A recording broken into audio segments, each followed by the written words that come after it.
A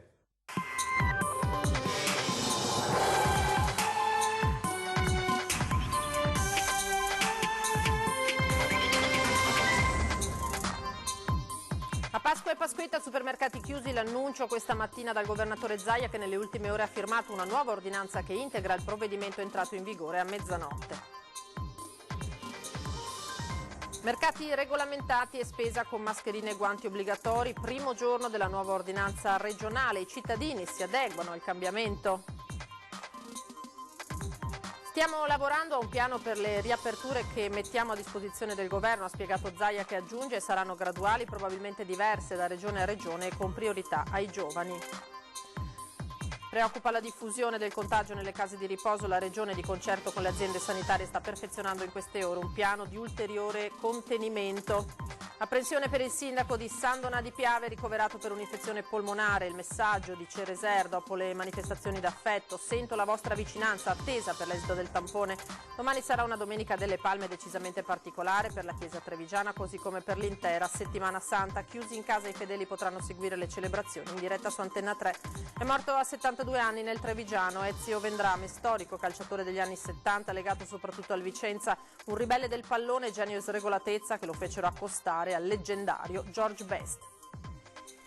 Buonasera, ben ritrovati di nuovo in diretta con l'informazione di Antenna 3. Siamo a partiamo anche questa sera dai numeri, sono quelli del bollettino emesso questa mattina. Stiamo attendendo quello della serata sui contagi e lo sviluppo di questa epidemia da coronavirus. Naturalmente, se avremo i dati ve li daremo in corso di telegiornale. Per quanto riguarda questa mattina, i contagi avevano raggiunto quota 10.824, quindi più 243 rispetto al bollettino diffuso nel pomeriggio di ieri. Padova, la provincia col maggior numero di nuovi contagi, 62, 607 i decessi complessivi, con un più 6 rispetto a ieri. Calano i ricoverati sia nell'area cosiddetta non critica che in terapia intensiva, dove si registra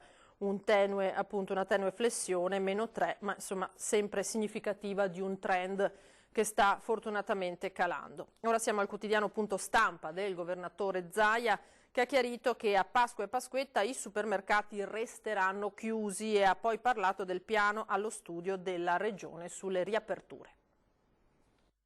Anche Pasquetta per noi, anzi per me che firmo l'ordinanza, è chiuso, perché c'è un vulnus nella mia ordinanza, non ci abbiamo pensato, prorogando la vecchia ordinanza. Noi dicevamo chiusi i supermercati la domenica. Non abbiamo pensato che il lunedì di Pasqua è una domenica. Quindi lo dico, uomini avvisati, mezzi salvati, lo dico agli imprenditori e agli operatori: sappiate che vi arriverà anche questa chiarificazione. Il governatore Zaia ha firmato in giornata una nuova ordinanza di integrazione del provvedimento entrato in vigore a mezzanotte. Nel documento si chiarisce che nelle giornate di domenica 5 aprile, della domenica di Pasqua 12 aprile e del lunedì di Pasquetta sarà vietata l'apertura dei supermercati. Misure necessarie perché quella che si sta concludendo, ha sottolineato il governatore, è stata una settimana cruciale che ha indicato la direzione di un lento recupero, e quella che sta per iniziare sarà determinante. Per questo è necessario non abbassare la guardia. Intanto ieri sera è stata emanata una circolare sulla situazione dei garden, ai quali oltre alla consegna a domicilio sarà consentito la vendita ai grandi punti vendita che sono i supermercati. Piante nei supermercati, così come penne e quaderni. Nell'ordinanza appena firmata, infatti, viene precisato che la vendita dei prodotti di cancelleria è ammessa negli esercizi commerciali regolarmente aperti, quindi market e tabaccherie. Chiarito anche nell'articolo 3 che l'attività di manutenzione del verde è ammessa su aree pubbliche e private. Tutte attività, viene specificato, che dovranno rispettare rigorosamente ogni misura che prevenga il contagio. Intanto il governatore nelle scorse ore ha partecipato ad una videoconferenza con il Premier Conte. Tra i temi affrontati quello delle riaperture. Ho confermato che noi stiamo redigendo un piano per la riapertura, però è pur vero che siccome la riapertura deve essere nazionale, il piano noi lo mettiamo ad utile contributo di quello che sarà un piano nazionale che magari valuterà, che so, le fasce di età, il tema del numero di lavoratori, i dispositivi da avere in azienda e altri particolari accorgimenti. A questo si aggiunge il test sierologico. La riapertura è necessaria, ha sottolineato Zaia, ricordando la difficile situazione di molte imprese, quelle della moda e abbigliamento in primis, ma è necessario, ha poi aggiunto, che sia validata dalla comunità scientifica, coinvolgendo anche le parti sociali e il mondo datoriale. Sono convinto che prevederà una gradualità, non ti so dire, ma immagino che si possa valutare anche che sia regionale questa gradualità, immagino, perché pensare pronti via, c'è chi è più predisposto, chi è meno predisposto, graduale anche rispetto alla cittadinanza. Penso che i giovani debbano essere i primi a dover uscire, questo in assoluto, ma non è che si vuole segregare qualcuno, penso che dobbiamo mettere in sicurezza gli anziani, questo è poco, cioè gli anziani devono essere messi in sicurezza. Ora a Padova, perché dopo un primo momento di smarrimento il Comune si riorganizza e da lunedì riaprirà i mercati all'aperto, a partire da quelli delle piazze del centro storico. Ma possiamo dire che le attività economiche all'aperto ora sono pienamente ottemperanti all'ordinanza regionale. La prima risposta del Comune di Padova alle regole della nuova ordinanza regionale era stata quella di chiudere i mercati all'aperto. La spiegazione: tecnicamente impossibile adattarsi in poche ore alle nuove richieste. Poi, dopo un sopralluogo con sindaco, uffici tecnici, polizia locale e protezione civile, ecco la novità. Possiamo già dirlo, da lunedì potranno riaprire i mercati e le aree commerciali all'aperto all'interno della nostra città. Questo perché abbiamo adottato un piano per la sicurezza, come è stato richiesto dall'ordinanza regionale che c'è arrivata ieri, quindi c'è stato uno sforzo organizzativo molto importante. Preso il tempo che serviva per adattarsi alle regole, dunque l'amministrazione è partita dall'approvvigionamento di guanti monouso. Quindi da lunedì i clienti troveranno mercati perimetrati, con un ingresso e un'uscita, con mascherine e guanti consegnati in caso di bisogno e con personale che controllerà la distanza tra un cittadino e l'altro. Abbiamo dovuto approvvigionarci di migliaia di guanti monouso per darli a tutte le persone che si recheranno ai mercati.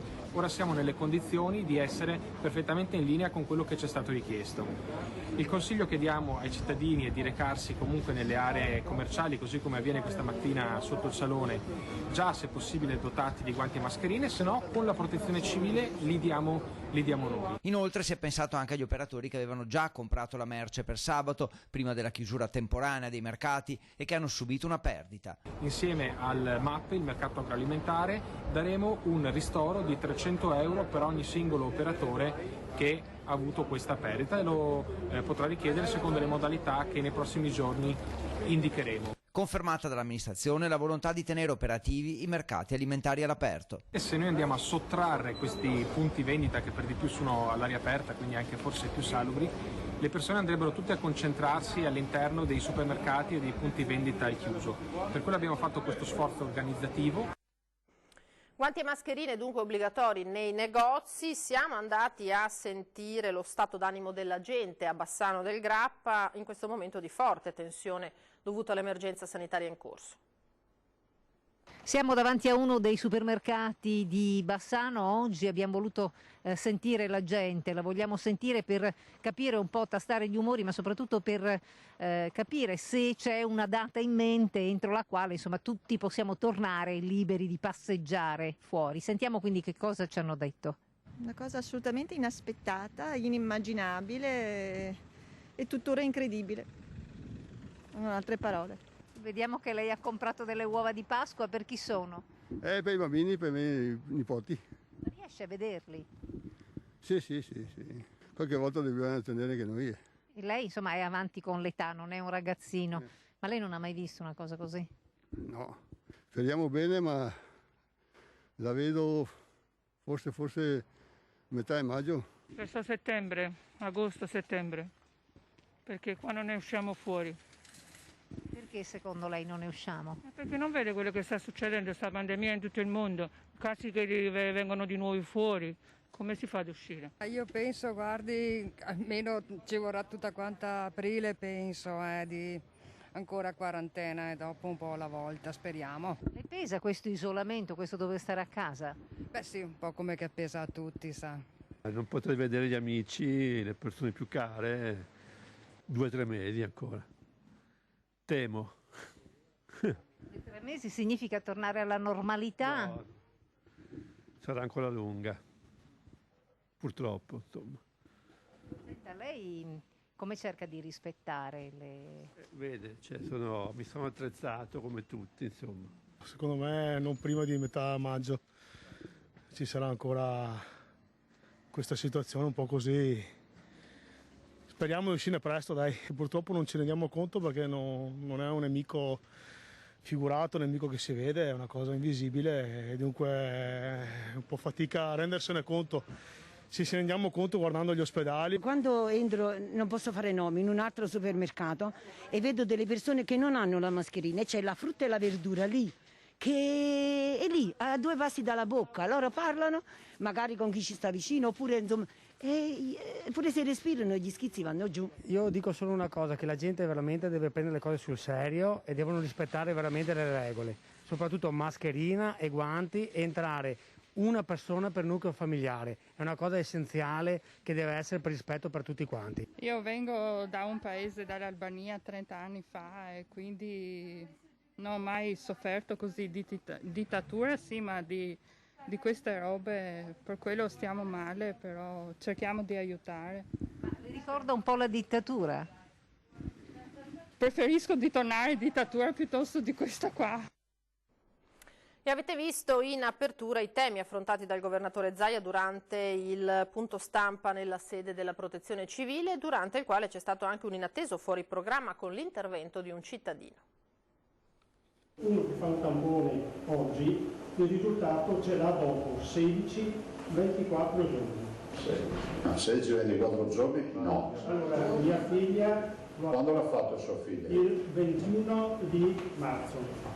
E ancora non ha un risultato? Non ha ancora nessun risultato. E chi è che l'ha fatto il tampone a sua figlia? Sono venuti quelli dall'ospedale, ma ce ne sono tantissimi altri. La dottoressa mi sta parlando che la controllo ogni volta, la chiamo, anche poveraccia, che addirittura ha pazienti che sono 24 giorni che devono ancora attendere. Ad intervenire a sorpresa durante il punto stampa del presidente Zaia il padre di una ragazza attualmente in quarantena in attesa dell'esito del tampone a cui è stata sottoposta su decisione del medico di base dopo una febbre persistente. Mi spiace per questo fatto, quindi guardi, la verifichiamo subito, se abbiamo il nome noi la verifichiamo. Se lei glielo dà un attimo a qualcuno, facciamo una verifica in tempo reale di che fine ha fatto sto tampone, cosa vuole che le dica, ma che si dica che si aspettano un mese per un tampone.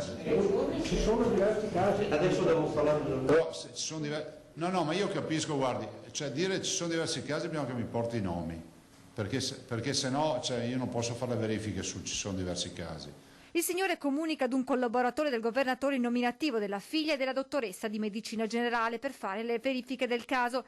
Nel frattempo però Zaia chiarisce quelle che sono le problematiche legate al tema tamponi. La processazione, cioè noi abbiamo tamponi accumulati, ad esempio a Padova per 9.000 tamponi fermi, e i reagenti. Sta macchina che mettiamo in moto martedì, mercoledì ne fa 9.000 al giorno e questo dovrebbe già sistemarsi. I reagenti non si trovano più. Pochi minuti più tardi arriva la verifica effettuata con il laboratorio che sta analizzando il tampone in questione. Il tampone è stato fatto il 24 di marzo, giusto? No. È stato ordinato il giorno 17 dalla dottoressa e sono venuti il giorno 21. E qua c'è scritto che è stato fatto il 24. Accettato il 25 e raffrettato oggi. Ma lei aveva detto che erano 24 giorni. No, io ho detto dal giorno 21 di marzo. No, lei ha detto che ci aspettano anche 24 giorni. Persone che... No, ma ci sono. Lei ha detto che è da 24 giorni che aspetta un tampone. Volevo solamente dire che anche se è il giorno 24, praticamente sono passati 10 giorni e una persona sola in casa, chiusa. Ma questo lo capisco, ma deve capire che le ho detto qual è il problema dei tamponi. Però io mi sono preoccupato perché lei ha detto che si aspetta anche un mese, 24 giorni.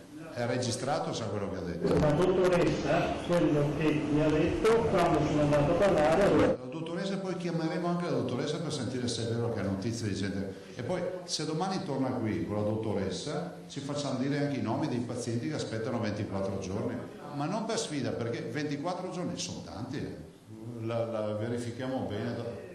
No, ma non deve scusarsi, però lei deve capire che per noi è anche un fatto aziendale, va capito fino in fondo sta roba. Considerate che noi eroghiamo 60 milioni di prestazioni all'anno e i tamponi sono 133.000 in questo momento. A me interessa solo verificare che non c'è qualcuno che aspetta un mese.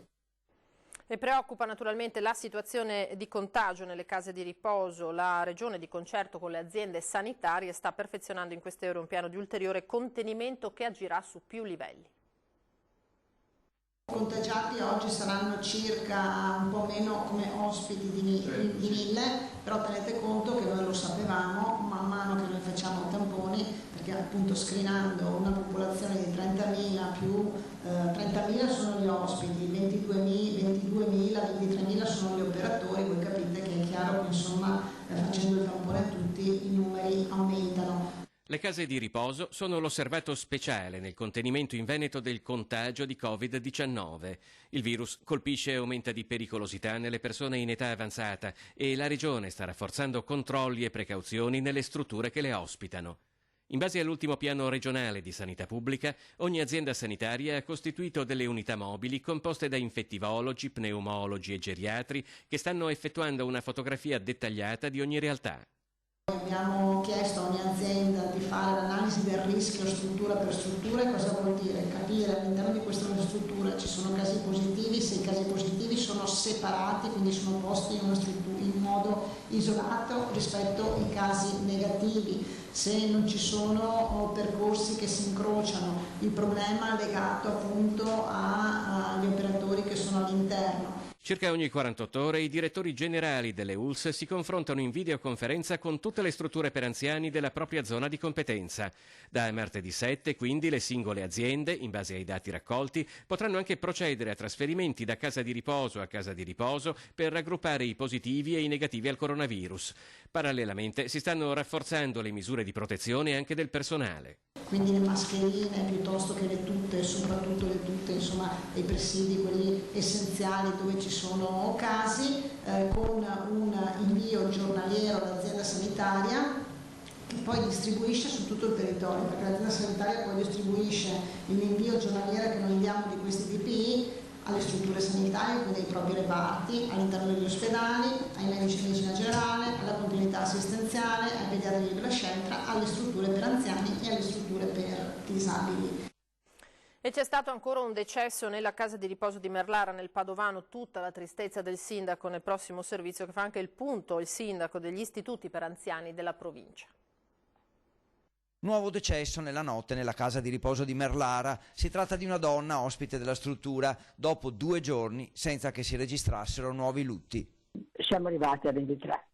Avevamo tirato un sospiro di sollievo per 3 giorni, confidando che non ci fossero ancora decessi, nuovi decessi, invece siamo amareggiati, è capitato un altro decesso.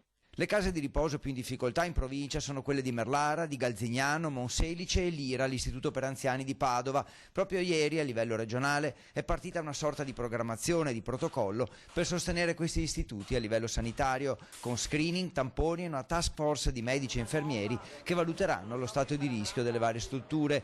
L'ULSS 6 ha comunicato di aver fatto il tampone a circa il 20% degli oltre 5.500 ospiti degli istituti padovani. Gli ospiti positivi sono saliti a quasi 300. Esame anche per la maggior parte degli operatori, per un totale di circa 3.000 tamponi. A Merlara sono in servizio anche 5 sottufficiali medici dell'esercito.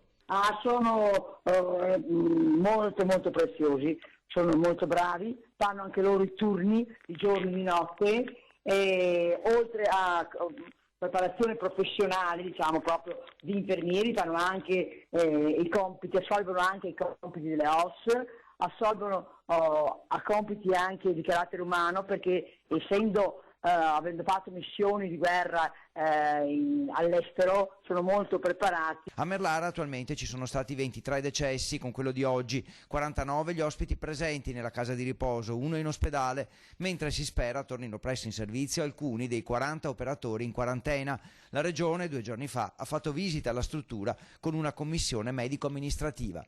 Sono venuti proprio anche nella nostra struttura per capire, per dare delle linee guida, per vedere se sono rispettate tutte le normative ed eventualmente redigere piani più dettagliati. Ora ci fermiamo per qualche istante e rimanete con noi.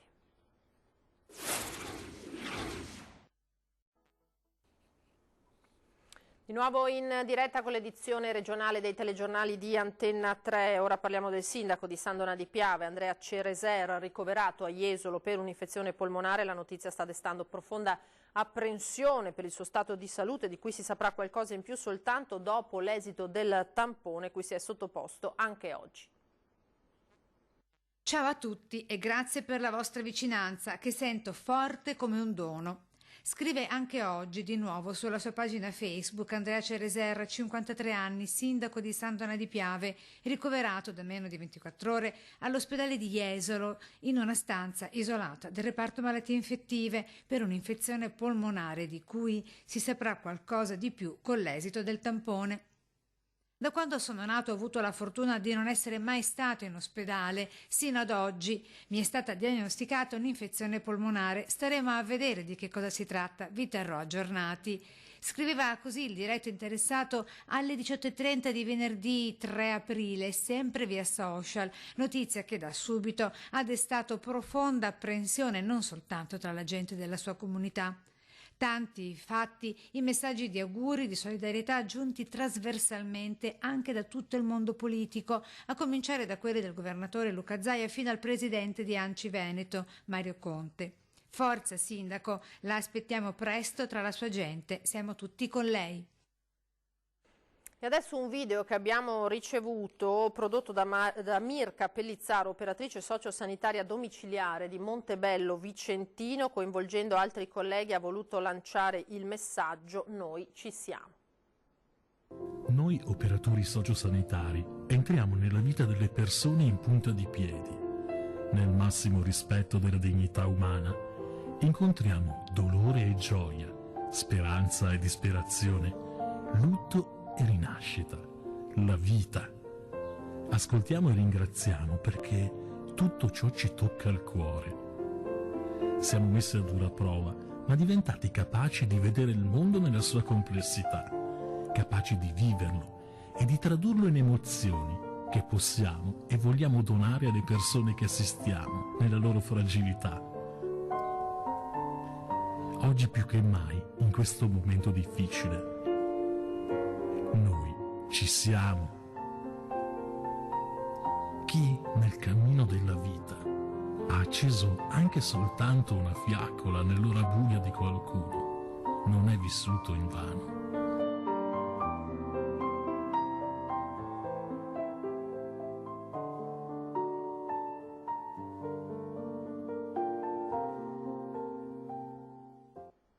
Questo dunque è il messaggio degli operatori. Ora parliamo di aziende che chiedono interventi a sostegno della liquidità. Il governo sta lavorando per arrivare entro la settimana di Pasqua al decreto Cura Italia. Abbiamo fatto il punto con il sottosegretario all'interno, il vicentino Achille Variati, raggiunto via Skype. Dovrà essere una manovra che induce una capacità di credito delle imprese italiane non inferiore a 500 miliardi. E poi abbiamo il sostegno alle famiglie, in particolare a tutte quelle partite IVA, lavoratori autonomi che non hanno i cosiddetti ammortizzatori sociali come la cassa integrazione in deroga e che hanno visto praticamente azzerato in queste settimane il loro reddito. E quindi dovremmo andare verso un intelligente, guardi bene questa parola, un intelligente reddito di emergenza da assicurare a questi lavoratori fin tanto che non potranno riprendere le loro attività. Non assistenzialismo, ma un aiuto per riprendere. Questa è la tesi su cui sono le tesi su cui sta lavorando il governo centrale. Ora nel Trevigiano quella di domani sarà una domenica delle Palme decisamente particolare per la Chiesa, così come l'intera settimana santa. Chiusi in casa, i fedeli potranno seguire le celebrazioni in diretta su Antenna 3. Tutte le celebrazioni verranno seguite anche con la lingua dei segni. Antenna 3 continuerà a seguire in diretta le celebrazioni per la settimana santa del vescovo di Treviso Michele Tomasi.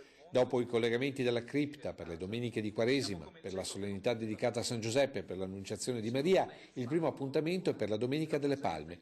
Dalle 8:50 il collegamento sarà con il Duomo cittadino per la Santa Messa.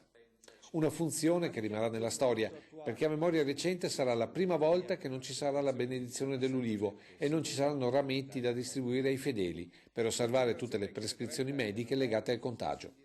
Giovedì Santo il collegamento sarà invece dalle 17:30 per l'inizio del Triduo Pasquale. Con il Vescovo Michele condivideremo una riflessione sull'ultima cena in questo tempo di costrizione di porte chiuse. Una celebrazione in attesa della Santa Messa di Papa Francesco, prevista dalle 18 da San Pietro a Roma. Il giorno dopo, nuovo collegamento in diretta dal Duomo di Treviso, dalle 15, per la celebrazione del Venerdì Santo, la Passione di Cristo. Anche in questa giornata il contagio ha portato alla cancellazione della processione, ma non l'esposizione del crocifisso, con il Vescovo che, spogliandosi delle vesti, lo bacerà per tutta la comunità trevigiana.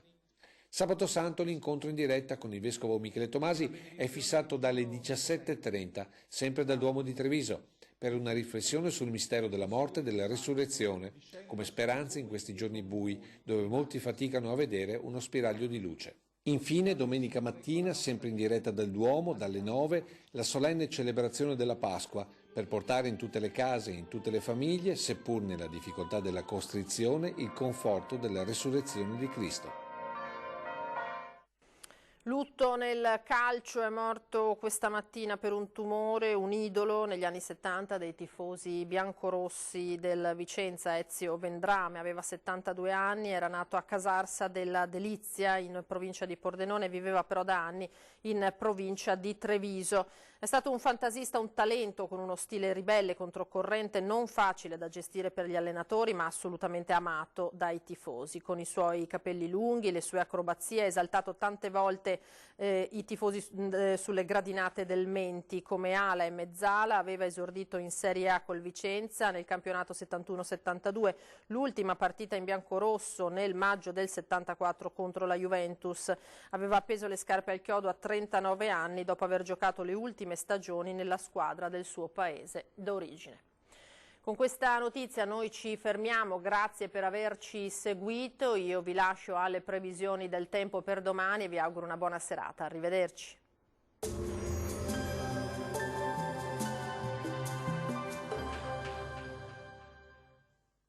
Bentrovati al meteo. Ci attende una domenica con tanto sole e clima caldo e anche se le condizioni meteo ci invitano ad uscire, sarà una domenica da passare in casa, mi raccomando.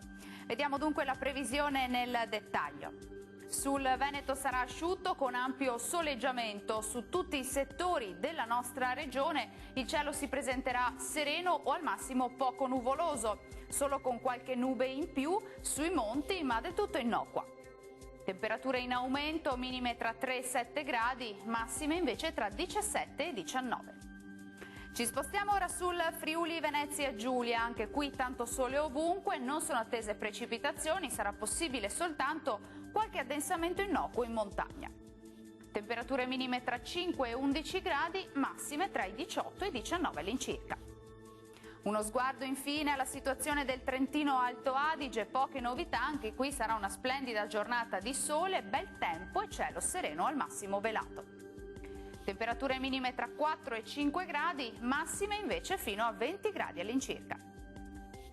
Dal meteo per ora è tutto, vi auguro un buon proseguimento con Antenna 3. Arrivederci.